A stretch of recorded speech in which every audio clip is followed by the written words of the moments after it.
कि सब देवों ने बांट लिया, आपस में हो के मगन, जब निकला हलाहल है, इसको बढ़ा दो, जब निकला जहर आए, आए हमको बुलाने को, मुझे पीने का शौक नहीं, पीता हूँ जग बचाने को। वो माइक बढ़ा दो भैया।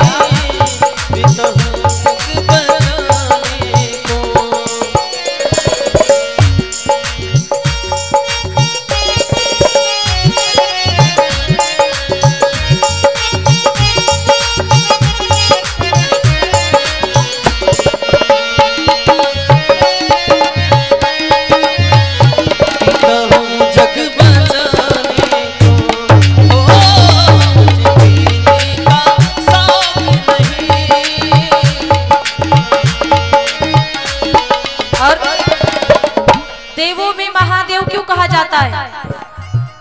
जो भक्तों की विपदा हरे, कहलाते वही देव है।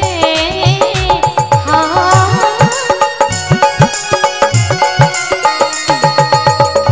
जो भक्तों की विपदा हरे, कहलाते वही देव है।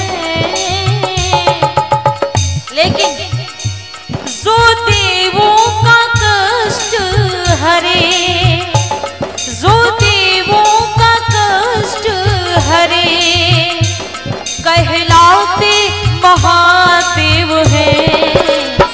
विष पान किया है कमल, सारी सृष्टि बचाने को, मुझे पीने का शौक नहीं, पीता हूँ जग बचाने को।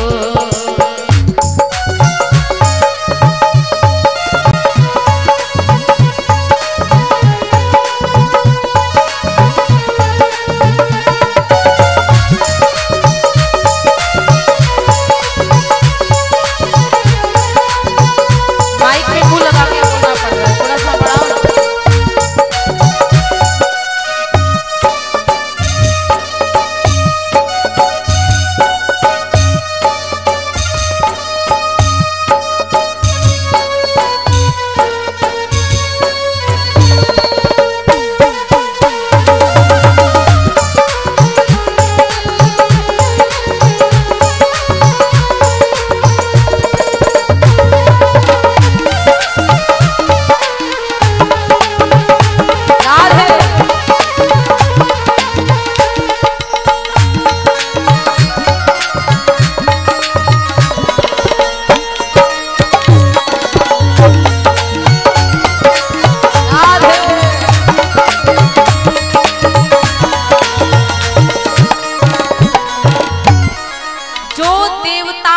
विपदा हरे वो महादेव कहलाता है।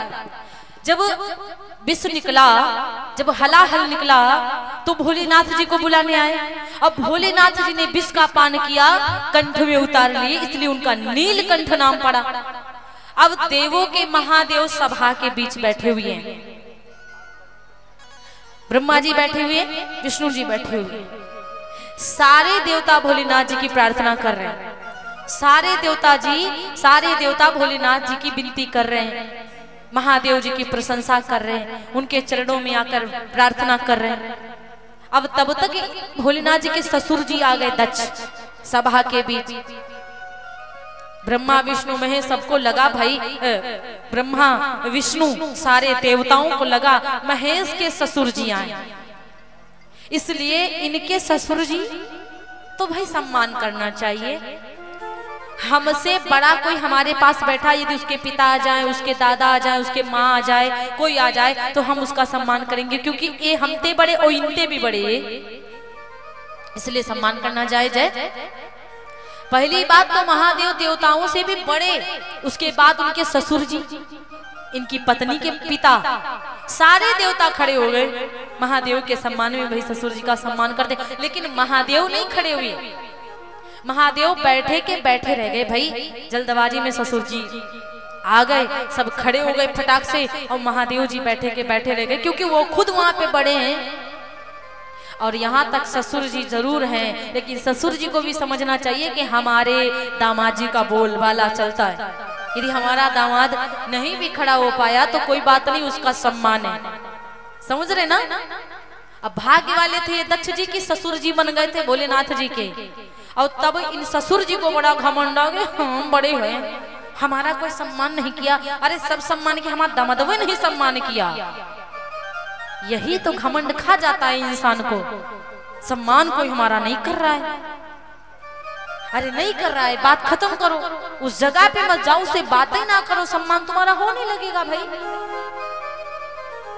उसको मुंह मत लगाओ, मतलब खत्म कर दो। तुम्हारा सम्मान करे ना करे क्या मतलब है? पागलों से सम्मान लेना भी नहीं चाहिए। सम्मान लीजिए तो कोई सम्मानित व्यक्ति से सम्मान लीजिए, मूर्खों से सम्मान लेके क्या मिलेगा तुमको? अब देखो भोलेनाथ जी, अब उसको लगा हमारा दामाद हमारा सम्मान नहीं किया, दामाद जी की बेइज्जती करने के लिए यज्ञ कर रहा है। न्योता अपने दामाद जी को नहीं दिया, दामाद के संग संग बिटियों को नहीं बुलाया कि दामाद जी नहीं आएंगे तो नहीं आएंगे, बिटिया तुम तो आना। अब भोलेनाथ जी ने कहा इसीलिए हमारे बयरू तुम ही बिसराए, हमारे कारण तुमको भी भूल गए हैं तुम्हारे पिताजी, हमको नहीं बुलाए, तुमको भी नहीं बुलाए।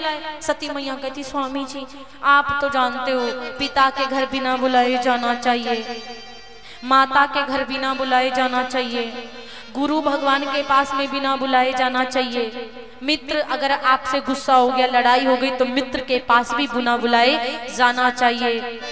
तो क्या हम पिता के घर ना जाए? भोलेनाथ जी ने कहा मैं मना कहाँ कर रहा हूँ कि पिता के घर ना जाओ, लेकिन तब जाना चाहिए जब वो तुमको भूल जाए, तब जाना चाहिए जब तुमको भूल जाए गलती से, लेकिन तब नहीं जाना चाहिए जब तुम्हारा बदनामी बेइज्जती करवाने के लिए काम कोई करवाए।